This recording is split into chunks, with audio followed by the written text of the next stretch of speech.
कुमार। आज की इस वीडियो में आपको बताने जा रहा हूँ बीएसएनएल के राइज और फॉल के बारे में। तो चलिए ज़्यादा टाइम नहीं लेते हुए करते हैं वीडियो को शुरू। वीडियो शुरू करने से पहले बता दूं आपको कि आप चैनल पर पहली बार आए हैं तो चैनल को अभी के अभी सब्सक्राइब कर लें और बेल आइकन को प्रेस कर लें, जिससे कि आपके पास नोटिफिकेशन आ जाए मेरी अगली वीडियो का और आप देख सकें मेरी वीडियो को। तो चलिए ज़्यादा टाइम नहीं लेते हुए अब करते हैं वीडियो को शुरू। बीएसएनएल के राइज और फॉल के बारे में सब कुछ पता होना चाहिए। इस तथ्य के बावजूद कि सभी निजी दूरसंचार खिलाड़ी देश में 4G सेवाओं की पेशकश कर रहे हैं, राज्य संचालित ऑपरेटर बीएसएनएल 4G स्पेक्ट्रम पाने के लिए संघर्ष कर रहा है। इसका मतलब यह है कि बीएसएनएल अपने ग्राहकों को 4G सेवा देने के मामले में 8 साल पीछे है, जिससे इसका ग्राहक आधार प्रभावित हो रहा है। दूसरी ओर एक 4 वर्षीय दूरसंचार ऑपरेटर रिलायंस जियो 5G नेटवर्क का परीक्षण करने के लिए सरकार की मंजूरी का इंतजार कर रहा है, जबकि एयरटेल और वोडाफोन आइडिया दोनों नोकिया एरिक्सन और क्वालकॉम के साथ हाथ मिला रहे हैं। इससे साफ पता चलता है कि बीएसएनएल 5G बस को भी मिस करेगा। इसलिए यह सवाल उठता है कि भारत संचार निगम लिमिटेड के साथ क्या गलत हुआ और उसकी वित्तीय स्थिति क्यों बिगड़ रही है। बीएसएनएल रफ टाइम के माध्यम से जा रहा है, मतलब कि ये पूरी ये बात इसकी है कि बीएसएनएल का जो अभी तक 4G नहीं आया है और जो 4 साल पहले एक कंपनी आई थी रिलायंस जियो, जो सबसे बड़ी कंपनी होने वाली है जियो 5G के परीक्षण के लिए सरकार की मंजूरी का इंतजार कर रही है। और आइडिया और वोडाफोन और एयरटेल, ये दोनों कंपनियां हैं, आइडिया वोडाफोन एयरटेल, ये दो मर्ज हो गई हैं, आइडिया और वोडाफोन और एयरटेल। ये 2 कंपनियां हैं, अब पहले 3 थी, अब 2 कंपनियां हो गई हैं। ये भी 5G के लिए एरिक्सन, नोकिया और क्वालकॉम के साथ हाथ मिला रही हैं उसका 5G का सामान खरीदने के लिए।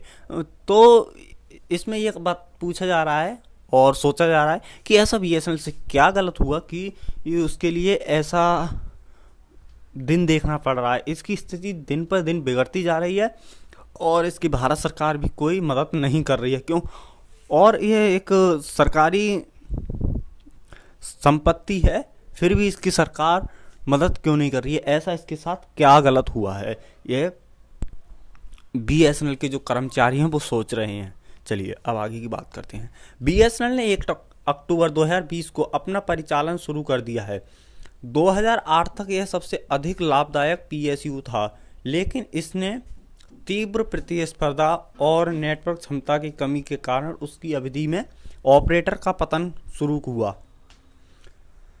वास्तव में दूरसंचार विशेषज्ञों का मानना है कि रिलायंस जियो, एयरटेल और वोडाफोन आइडिया और कठोर नियम वास्तव में बीएसएनएल वित्तीय स्वास्थ्य को प्रभावित कर रहे हैं।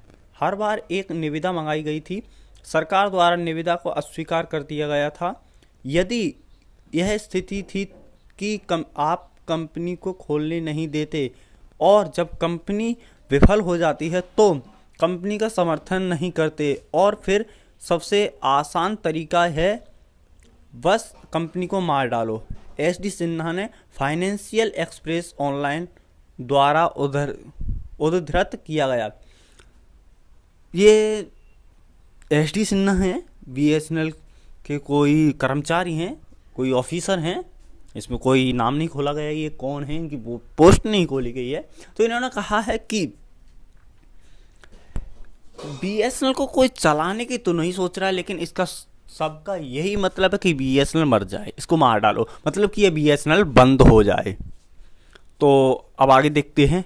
इससे पता चलता है कि बीएसएनएल गहरे वित्तीय संकट में क्यों है और निजी खिलाड़ियों के मुकाबले अपना बाजार में ग्राहक आधार खो रहा है। वास्तव में कंपनी रुपए पर बैठी है।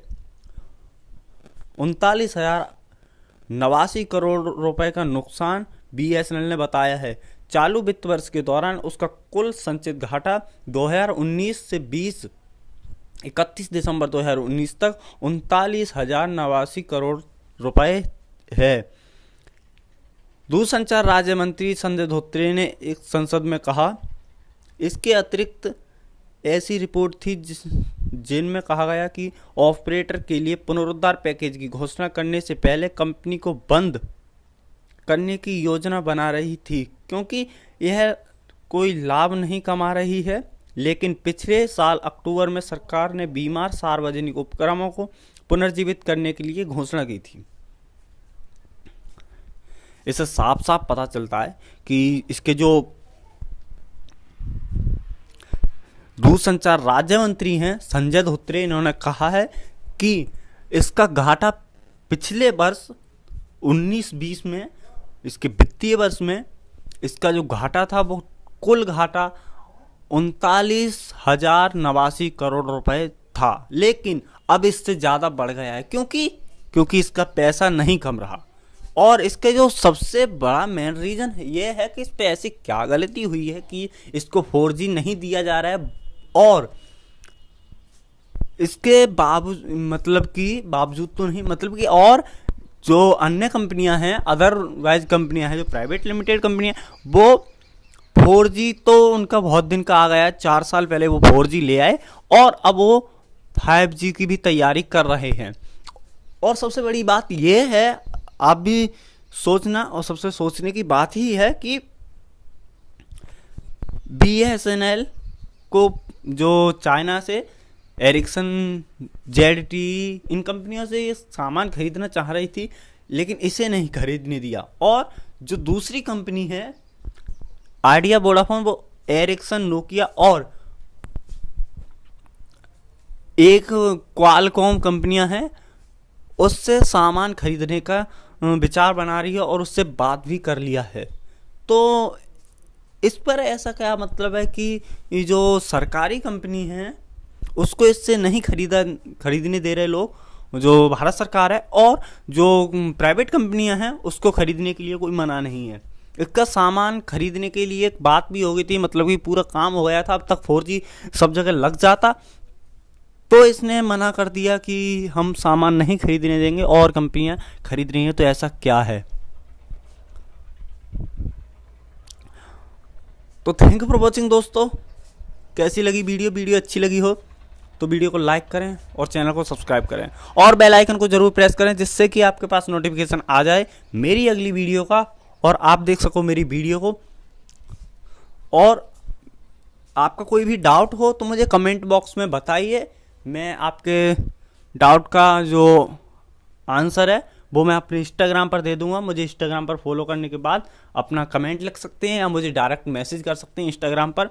मैं अपना इंस्टाग्राम का जो लिंक है वो डिस्क्रिप्शन में दे दूंगा। और चलिए मिलते हैं अगली वीडियो में, बाय।